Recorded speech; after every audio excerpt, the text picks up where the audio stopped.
Olá, estamos chegando com o Câmara Repórter, segunda edição desta quinta-feira, dia 11 de junho. Veja os nossos destaques. Audiência pública na Câmara Municipal discute a importância da educação no combate ao trabalho infantil. Projeto que dispõe sobre a implantação de Wi-Fi em praças e espaços públicos de Natal é aprovado em sessão ordinária. O governo do Rio Grande do Norte sanciona a lei que proíbe servidores envolvidos em casos de feminicídio assumirem cargos públicos e terem promoções. Os membros da comissão do Conselho Estadual de Políticas LGBT do Rio Grande do Norte também foram empossados nesta quinta-feira. Tudo isso e muito mais no Câmara Repórter, segunda edição, que está no ar.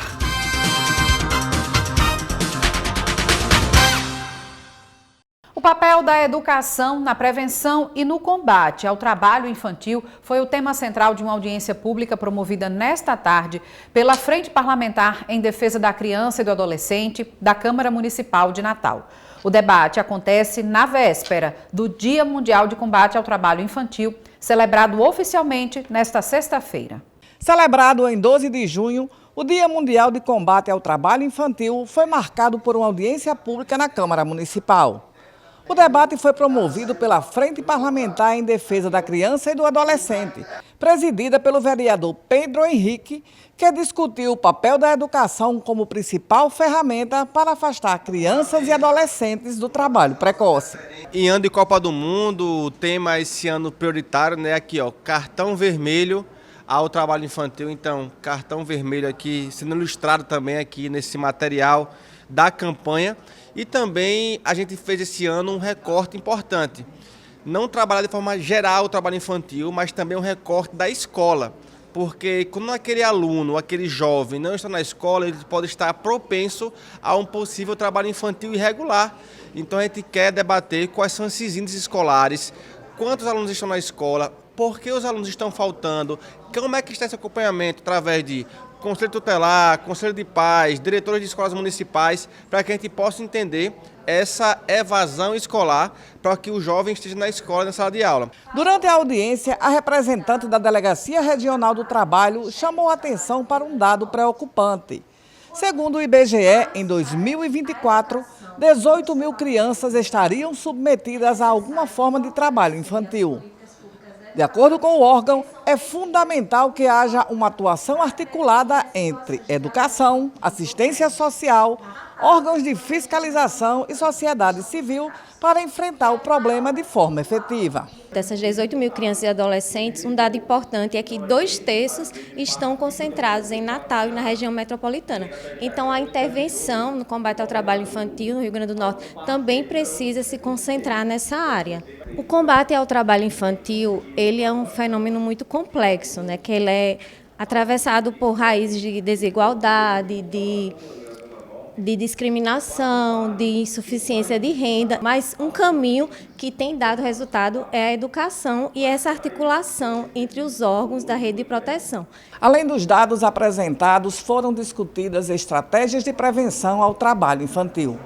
Os participantes defenderam que a criança deve estar na escola, convivendo com a família e tendo acesso a oportunidades que possam contribuir para o seu crescimento. Depois de 33 anos combatendo o trabalho infantil, nós verificamos como a educação é importante nesse combate.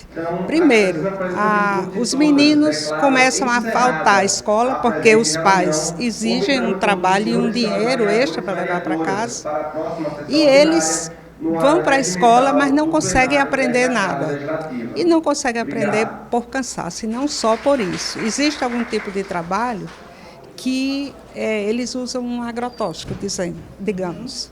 E esse agrotóxico, ele deixa a mente dele totalmente embotada. Então, a professora fala, ele não consegue entender nenhuma palavra do que ela disse. Então, nós vamos conversar com esses professores, vamos interagir e mostrar como é importante a escola. É fundamental. Uma coisa que está acontecendo também, que a gente precisa alertar as escolas, é o seguinte: existem pessoas espertas, vamos dizer, mal intencionadas, que elas chegam na escola, se apresentam como se fosse uma dessas escolas oficiais de aprendizagem e pede a relação dos alunos com contatos. Então, o que é que eles fazem? Eles vão atrás dessas famílias, desses meninos, e mentem que tem um programa onde vão botar os filhos e que depois eles vão ser aprendizes. Então, mas exigem que elas paguem R$400 e eles vão ter a vida feita. E não é nada disso, não acontece. Elas pagam e eles ainda pedem umas prestações fora esses R$400. Os nossos alunos, a maioria está dizendo isso e os pais dele também, que foram enganados. E nós temos 2 endereços para a gente investigar. Já a Secretaria Municipal de Trabalho e Assistência Social destacou as ações desenvolvidas pelo município para combater situações de vulnerabilidade envolvendo crianças e adolescentes. Entre elas estão as abordagens sociais realizadas em diversos pontos da cidade. A secretária informou ainda que o bairro de Ponta Negra concentra atualmente o maior número de registros de crianças e adolescentes em situação de trabalho infantil e exploração sexual na cidade. Aqui em Natal é bem característico. As formas de explorar o trabalho infantil, elas se caracterizam muito na prática da mendicância. Nós temos muito isso nos canteiros, principalmente nas épocas de Natal, período de festividades, Dia das Crianças. Nas feiras livres ainda permanece um pouco, a gente tem combatido muito isso com as estratégias, né, de combate ao trabalho infantil, mas ainda permanece. E também na região ali mais turística, em Ponta Negra, aquelas florzinhas, aqueles vendedores de balinhas, isso ainda é muito presente. A nossa abordagem enquanto assistência, ela foca muito na identificação e no encaminhamento para os serviços. Então, a gente preenche uma ficha de identificação, tenta compreender, né, qual é a realidade, isso quando eles nos permitem, porque muitas vezes tem adultos ali por trás, as crianças fogem ou os adultos intimidam para que as crianças saiam e não dêem nenhuma informação, então não é um trabalho fácil. Mas sempre que a gente consegue identificar, a gente encaminha, faz um agendamento de um atendimento para o nosso CREAS, para a gente poder dar continuidade, compreender que família é aquela, tem acesso a benefícios, está inserida nos programas sociais, né? Porque se ela está inserida nos programas sociais, recebe os benefícios, a criança está matriculada, não faz sentido ela estar ali. Pela manhã, na sessão ordinária, os vereadores apreciaram projetos de lei e apreciaram vetos do Poder Executivo. Veja os destaques. Durante o pequeno expediente da sessão ordinária desta quinta-feira, 11 de junho, o vereador João Batista Torres destacou o início da Operação Tapa Buracos na rua Doutor Francisco de Sá, no bairro de Cidade Satélite, parabenizando a gestão municipal pelo atendimento às solicitações realizadas nas últimas semanas. Sim, nós estamos falando aqui da rua Doutor Francisco de Sá, no conjunto Cidade Satélite. Essa rua estava precisando já há um certo tempo de uma operação tapa-buraco.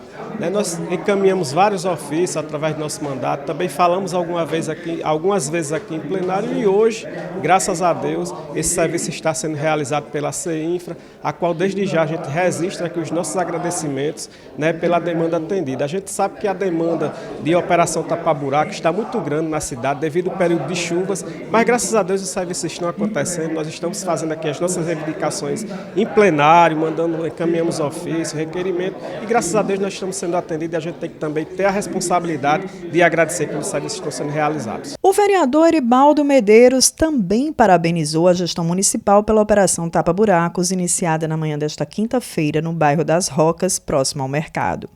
O parlamentar destacou ainda obras estruturantes que estão em andamento ou com recursos já garantidos no tradicional bairro da Zona Leste de Natal. Olha, no dia de hoje começou o tapa-buraco lá no bairro das Rocas, ali em torno do mercado público.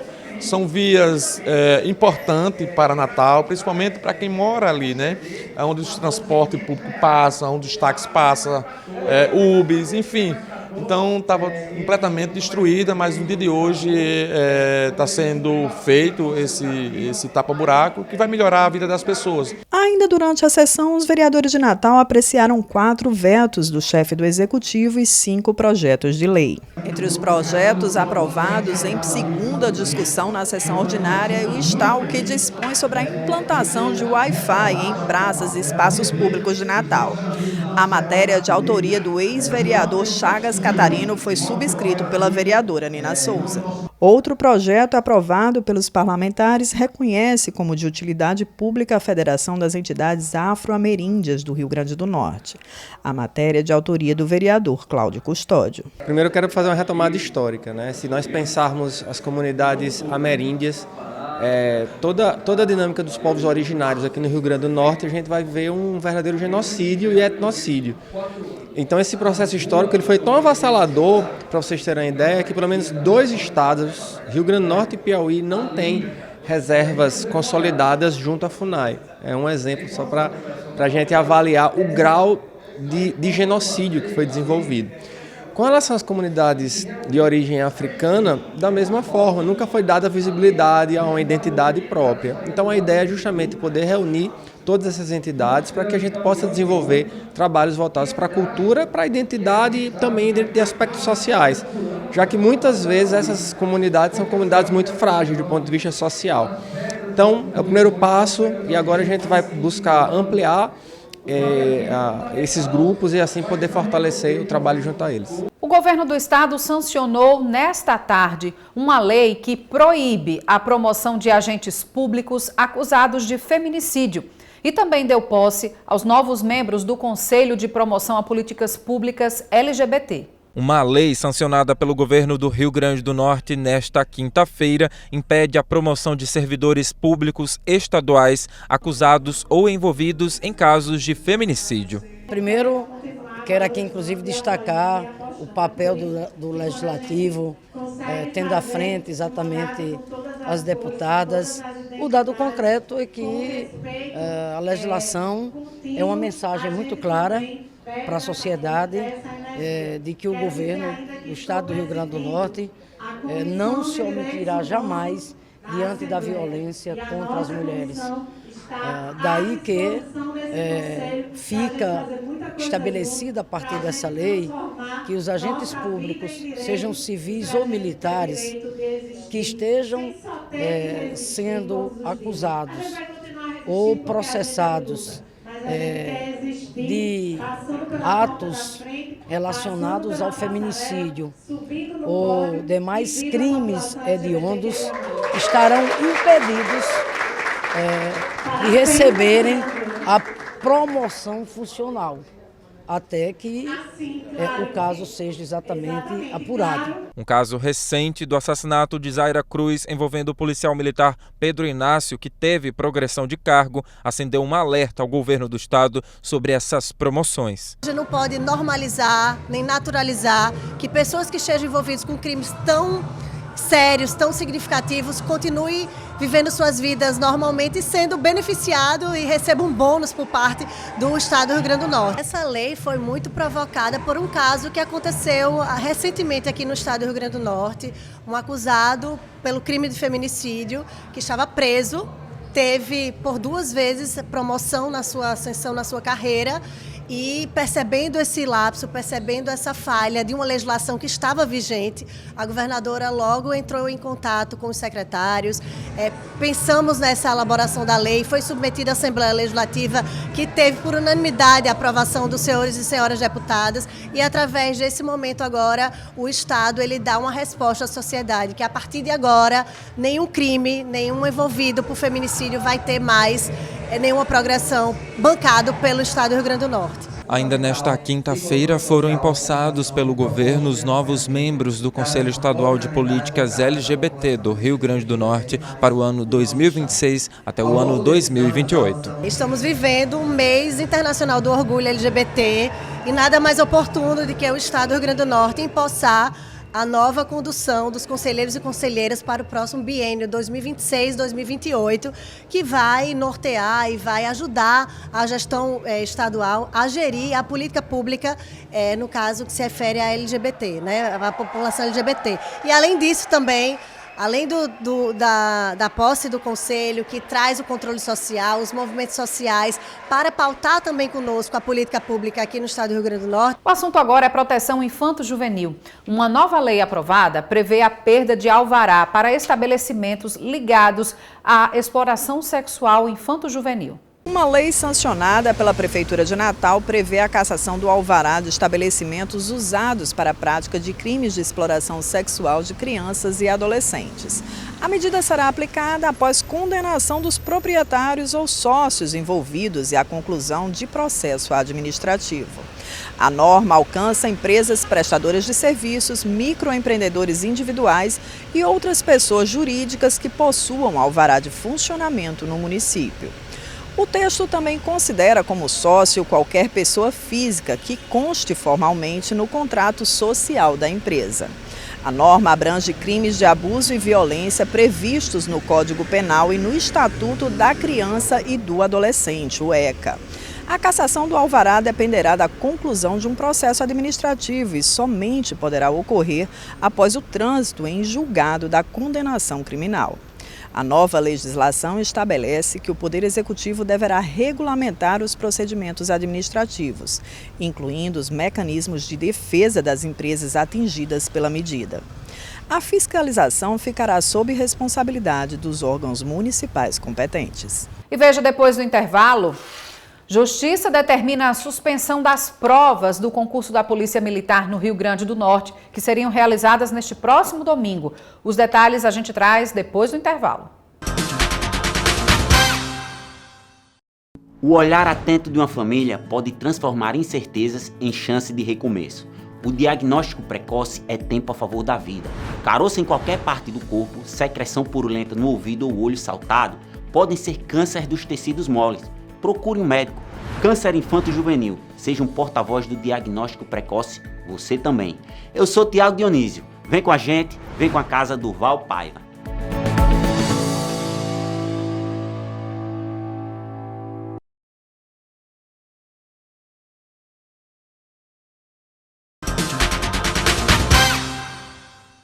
Estamos de volta informando que o Tribunal de Justiça do Rio Grande do Norte determinou nesta quinta-feira a suspensão da realização do concurso público da Polícia Militar do Rio Grande do Norte. As provas estavam previstas para serem realizadas neste próximo domingo e a determinação exige uma atualização nas regras de cotas do edital.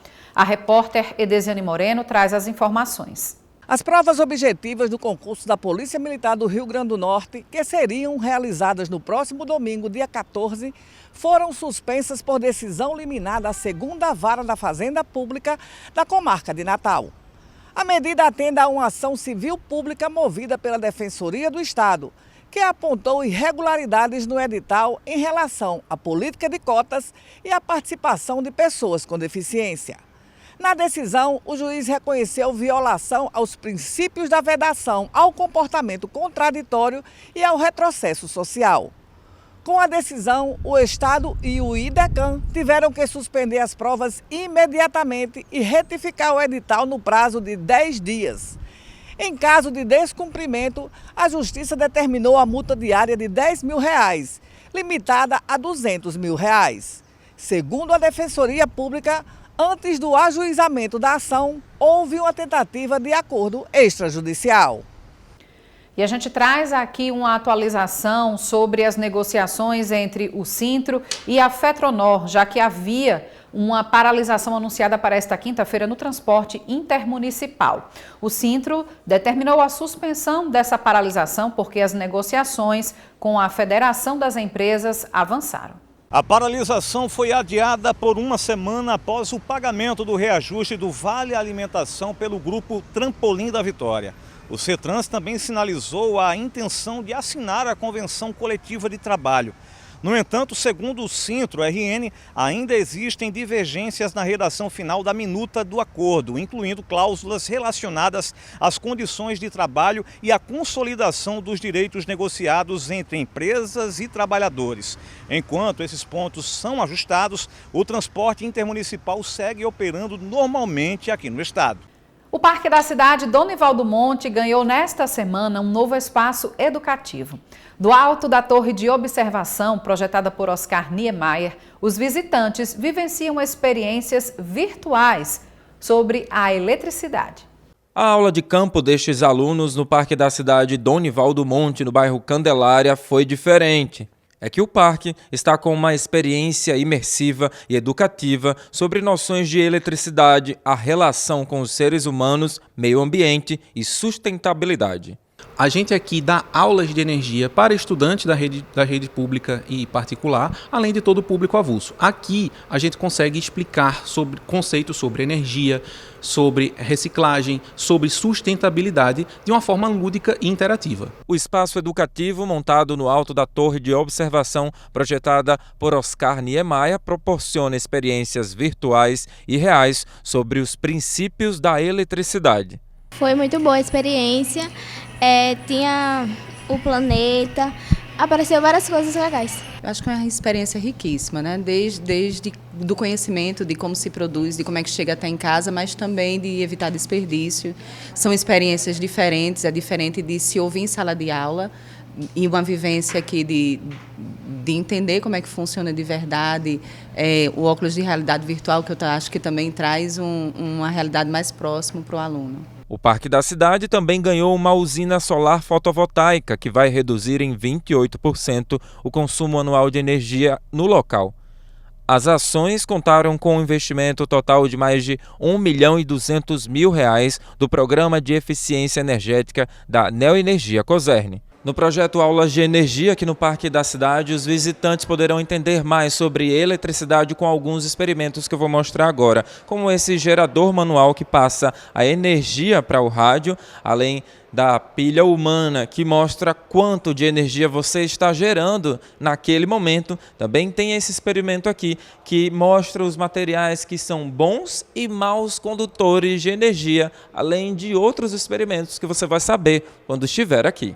O espaço ele é aberto a todo tipo de público. O nosso público-alvo são as escolas. Então, as escolas elas agendam previamente conosco através do site neoenergia.com ou através do número que está passando aqui embaixo. Você pode entrar em contato no WhatsApp também para agendar a visita. O público avulso, o espaço ele é aberto de segunda a sexta, das 8 a meio-dia e 13 às 17, o horário de funcionamento do parque. E nos sábados, pela manhã. Então, quem quiser aqui vir de manhã, fazer uma caminhada, conhecer o projeto, vem para cá que a gente está de portas abertas. Agora, atenção, estudantes dos ensinos médio e fundamental. Estão abertas as inscrições para a Olimpíada Nacional de Eficiência Energética e podem participar estudantes de todo o país. A repórter Edesiane Moreno tem as informações. A Olimpíada Nacional de Eficiência Energética 2026 abriu inscrições gratuitas para estudantes e professores de todo o Brasil. Organizada pela Agência Nacional de Energia Elétrica, ANEEL, a Olimpíada é considerada a maior do setor elétrico brasileiro e tem como objetivo estimular os estudantes a entenderem que energia elétrica é vida e desenvolvimento.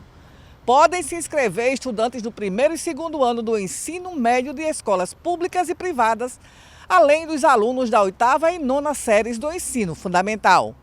As inscrições podem ser feitas até o dia 15 de setembro no site onee.org.br.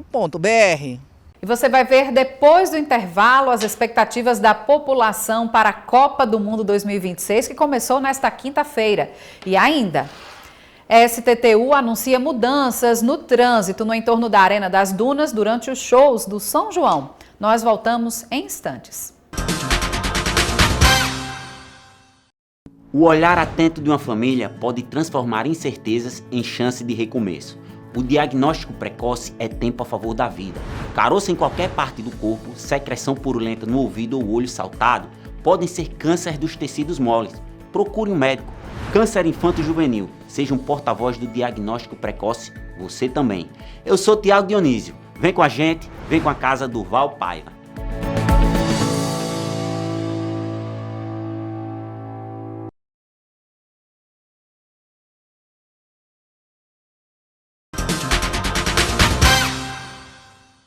Estamos de volta informando que a STTU anunciou mudanças para melhorar a fluidez do trânsito e a circulação de pedestres no entorno da Arena das Dunas durante os festejos juninos. E as mudanças já começam a partir deste sábado. Entre as mudanças está a interdição da Avenida Prudente de Moraes, na altura da Avenida Miguel Castro, a partir das 11 horas da noite deste sábado, dia 13. A Secretaria Municipal de Mobilidade Urbana também criou uma nova área exclusiva para embarque e desembarque de passageiros por aplicativos.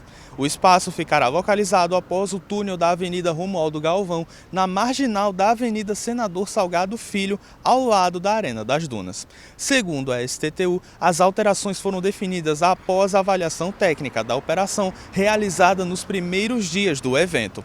A expectativa é facilitar o acesso ao Expresso Junino, organizar melhor o fluxo de veículos e pedestres e garantir mais segurança e agilidade na saída do público após os shows. E agora uma informação importante para quem vai solicitar a emissão pela primeira vez da carteira de habilitação.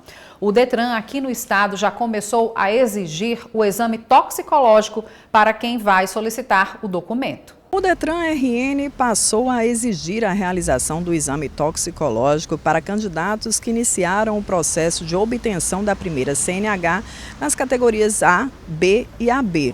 Segundo o órgão, a exigência entrou em vigor no Rio Grande do Norte para processos de habilitação que foram abertos a partir do último dia 1º de junho. O exame toxicológico tem a finalidade de detectar a presença de substâncias psicoativas no organismo e passa a ser requisito obrigatório para todos os novos condutores. A exigência busca comprovar a realização do exame e a obtenção de resultado negativo antes da emissão da permissão para dirigir, a PPD. A nova obrigatoriedade já está integrada ao Sistema de Registro Nacional de Condutores Habilitados, o RENASH. Com isso, os candidatos deverão realizar o exame em um dos laboratórios credenciados para dar continuidade ao processo de habilitação. O candidato pode realizar o exame em qualquer etapa do processo de primeira habilitação, sendo que a emissão da CNH fica condicionada à comprovação do exame toxicológico com resultado negativo. A relação completa dos laboratórios credenciados está disponível no site do Detran RN, no ícone Empresas Credenciadas. E nesta quinta-feira começou a maior competição de futebol do mundo, a Copa 2026, nos Estados Unidos, México e Canadá, marcada pela vitória do México sobre a África do Sul. O Brasil, claro, é o maior campeão dessa competição, com 5 títulos. E o repórter Hugo Fernandes foi às ruas conferir como é que está a expectativa da população para essa disputa. A edição de 2026 será a maior de todos os tempos, com 48 países participando, totalizando 104 partidas. O Brasil é o maior vencedor de todos os tempos, com 5 taças. Aqui no Alecrim, estão dizendo que agora o Hexa vem. Será? Em nome de Jesus vai ganhar. A gente está na esperança que sim, né? Tem que vir desde 2002. Porque Neymar foi convocado. Só depende do jogador, não é tanto do técnico, é do jogador. Se jogar bem, se tiver velocidade, garra, gás, vontade de vencer, vai chegar lá. Brasil vai ser Hexa? Hexa, nós seremos novamente vencedores, porque a nossa seleção merece, o nosso Brasil também merece. Depois do Brasil, as seleções que mais conquistaram a Copa do Mundo foram a Itália, que está fora novamente do torneio, e a Alemanha, ambas com 4 títulos. Na opinião dos natalenses, quem que representa mais perigo para a seleção agora em 2026? Rapaz, eu acho que é a França. É grande seleção, grandes jogadores, né? Tem um grande potencial para chegar na final da Copa. Acho que é a França. Portugal. Por quê? Porque os craques deles são bons. O Cristiano Ronaldo sempre está em boa fase. Nas 5 conquistas de Copa do Mundo, alguns jogadores da seleção se destacaram, entre eles Garrincha, Pelé, Didi, Rivaldo, Ronaldo, Romário. E agora em 2026, quem que vai ser o grande nome? Vinícius Júnior. Ryan e Hendrick. Hendrick vai ser a fera do Brasil. Neymar. Hendrick. Por quê? Porque ele é criativo, tem velocidade e objetividade quando ele busca o gol. Neymar. E quem a torcida não acredita em nada? Vamos saber. Neymar. Neymar. Neymar ali tá meio lesionado, né? Mas bora ver aí o que ele promete. Eu boto fé na seleção nenhuma, eu boto fé. Mas qual jogador que você menos acredita? Menos acredito? Neymar. Casemiro. Por quê? Porque ele quer brigar com o Hendrick, que eu não gosto não. O Hendrick só entra pra fazer gol E ele fica menosprezando o cara. A primeira Copa do Mundo de Futebol aconteceu em 1930 no Uruguai e o país sede foi o campeão. Será que os natalenses sabem dessa informação? Vamos testar o conhecimento deles. Acho que foi em 74. Eu não sei, não. Eu sei que o Brasil ganhou em 1950. E eu encerro a matéria aqui na barraca do Seu Queiroz, tomando uma goleada, ou tomando uma água. A goleada do 7-1 lá em 2014 não vai ter não, né, Seu Queiroz? Se Deus quiser não, em nome de Jesus. Amém. Não tem jeito, né? Todo mundo tem que torcer por esse Hexa. Agora a seleção tem que fazer por onde? A gente torce. E esta edição do Câmara Repórter fica por aqui. A você que nos acompanha, obrigada pela sua audiência. A gente volta a se encontrar nesta sexta-feira com notícias atualizadas aqui da Câmara Municipal de Natal e também da nossa cidade. Tchau!